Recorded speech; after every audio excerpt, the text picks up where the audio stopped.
प्रधानमंत्री जी की हर भाषण सुनते सुनते मान लीजिए कि हमारा जहन में सिमट गए। मैं इसलिए यह कहना चाहते हैं अभी कि सर देखिए, ये सदन की गरिमा की बात किया जाते हैं, लेकिन कम से कम सरकार कम से कम ये कभी सोचे हैं कि हमारे ये सदन में स्पीकर है लेकिन डेप्यूटी स्पीकर नहीं है। क्यों? ये पहली बार आजादी के बाद, संविधान रचना होने के बाद पहली बार हमारा ये सदन में स्पीकर साहब है लेकिन डेप्यूटी स्पीकर नहीं है। क्यों? ये हम सबको सर अगर बोलने देंगे तो मैं बोलूंगा सर। अब समय सर ये तो सर यही तो हमारा मांग उधर भी थे इधर भी है, इसीलिए कभी कभी हम थोड़ा जोर आवाज करते हैं। हमारा आवाज रुकने के लिए पूरा अपने बढ़ा दिए सारे बहुत ऊंचा कर दिया, हमें कोई अगर बात वहां तक पहुंच ना पाए। सर मैं ये कहना चाहते जो आरक्षण की बात हमारे प्रधानमंत्री जी अभी अभी कहे हैं, मैं ये कहना चाहते कि महिला आरक्षण 1989 में जब राजीव जी प्रधानमंत्री थे तब स्थानीय निकायों के चुनाव में उन्होंने 1/3 आरक्षण महिलाओं के लिए सुनिश्चित किया था। तत्पश्चात कांग्रेस की सरकारों ने लगातार प्रयास किया कि महिला आरक्षण का बिल पास हो, कानून बने। लोकसभा एवं विधानसभाओं के लिए भी 1/3 आरक्षण के लिए राजीव जी की सरकार, देखो प्रधानमंत्री जी कह रहे थे कि व्यवहार से पता चलेगा कौन कैसा व्यवहार करता है। प्रधानमंत्री खुद अब देख लो, प्रधानमंत्री का अपमान कर रहे हैं आप लोग। प्रधानमंत्री खुद आप लोग को सिखाता कि व्यवहार की उल्टा व्यवहार करते हैं। सर हो गया। राजीव जी की सरकार, नरसिम्हा राव जी की सरकार, फिर डॉक्टर मनमोहन जी की सरकार, अलग अलग सरकारों ने अलग अलग समय पर अपनी हैसियत के अनुसार उसको पास कराने की प्रयास किया। कभी राज्यसभा में पास होता था, लोकसभा में नहीं होता था। कभी लोकसभा में होता था, राज्यसभा में गिर जाता था।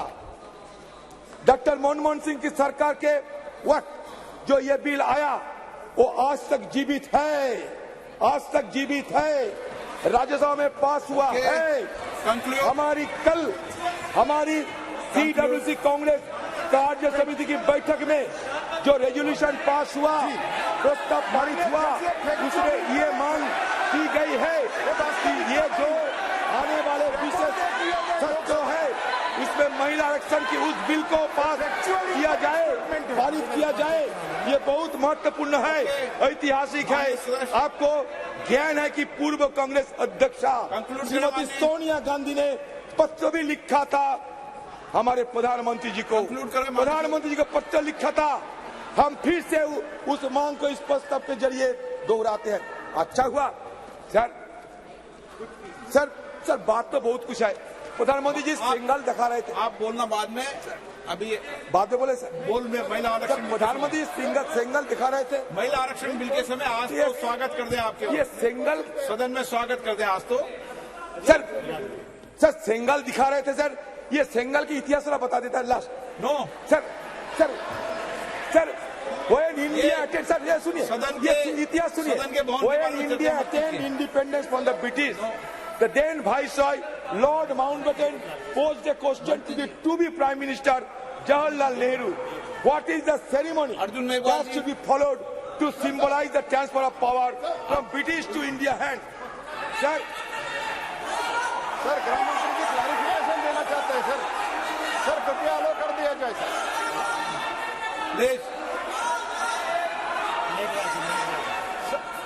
माननीय गृह मंत्री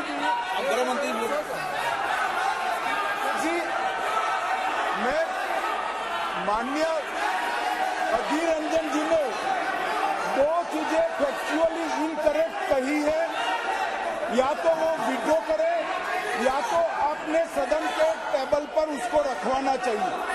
एक, महिला आरक्षण बिल लोकसभा में पास हुआ था, कभी पास नहीं हुआ। और 2, कि ये बिल पुराना लोकसभा में लंबित है। ये बिल 2014 में ही लोकसभा के विघटन के साथ ही ये बिल निरस्त कर दिया गया। माननीय अध्यक्ष, दोनों स्टेटमेंट फैक्चुअल इनकरेक्ट स्टेटमेंट है, इनकी स्पष्टता मैं स्पष्टता उनसे मांगी जाए, या तो रिकॉर्ड से दूर किया जाए, या तो वो उसके समर्थन में कोई डॉक्यूमेंट टेबल पर रखें। अर्जुन मेघवाल जी, आप जब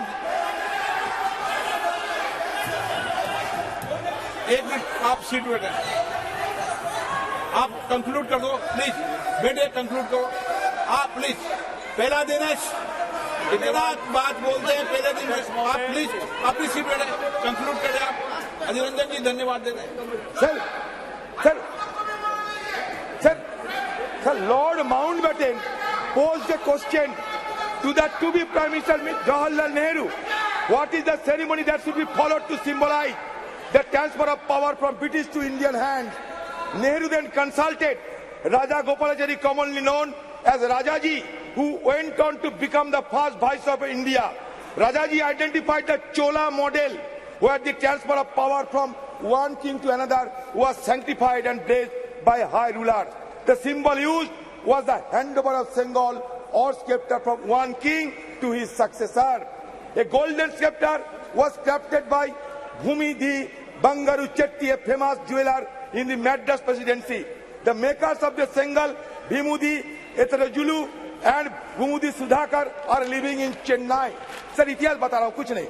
On August 14, 1947, the deputy high priest of Thirubhadu Thurai Adiman, Nagasaram player Rajaramti Pillai, and Odhuvar, a person who sings devotional songs in Tamil temples, were flown to Dil capital from the then Madras presidency. The ceremony was conducted as per Tamil tradition, and the Sengal was handed over to Nehru at his house. Okay. इसमें नई बात कुछ नहीं है sir. ये लेकर ऐसा sir बनाया जाता है माहौल कि ये कुछ नई आजादी हुए हैं हमारे देश पे, कुछ हो रहे हैं. सर, मैं बहुत सारे सलाह है सर. मैं सिर्फ एक बात कहना चाहते हैं कि ये सदन, ये सब मत समझिए कि ये ईट काटर पत्थर की सदन है सर. ये सदन, it is not built with bricks and mortars only. It is the soul of our India.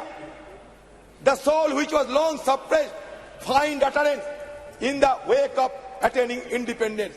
Sir, again I am saying that soul should not be suppressed again by any design. That is my view. Thank and you. I am concluding the speech because sir, I do not find the adequate time to make my point further. गृह मंत्री जी, अध्यक्ष जी, मेरा व्यवस्था का प्रश्न है. माननीय अधीर रंजन जी ने जो कहा वो फैक्चुअली इनकरेक्ट है कि पुराना बिल अभी भी जीवित है. मेरी स्पष्ट जानकारी है कि पुराना बिल लैप्स कर गया है. अधीर रंजन जी ने जो कहा है उसके समर्थन में उनके पास कोई डॉक्यूमेंट है तो टेबल पर रखने चाहिए. एक, या तो उन्होंने स्टेटमेंट विड्रॉ करना चाहिए. दूसरा, उन्होंने कहा कि इस बिल को लोकसभा ने भी कभी पारित किया था राजीव गांधी जी के समय में. कभी नहीं हुआ है. माननीय अध्यक्ष जी, ये दोनों चीजों को माननीय बैठिए ना प्लीज. मैं आगे कहता हूँ. प्लीज. मैं आगे कहता.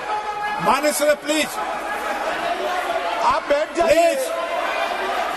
मुझे पूरा तो प्लीज माननीय अध्यक्ष जी, कल्याण जी प्लीज.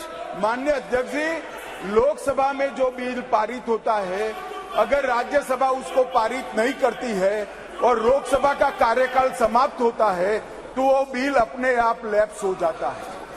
मैं मानता हूं कि इस चीज को स्पष्टता करनी चाहिए. और माननीय अध्यक्ष जी, अगर उनके पास अलग जानकारी है तो सदन के टेबल पर रखनी चाहिए. माननीय अर्जुन मेघवाल जी. धन्यवाद अध्यक्ष महोदय.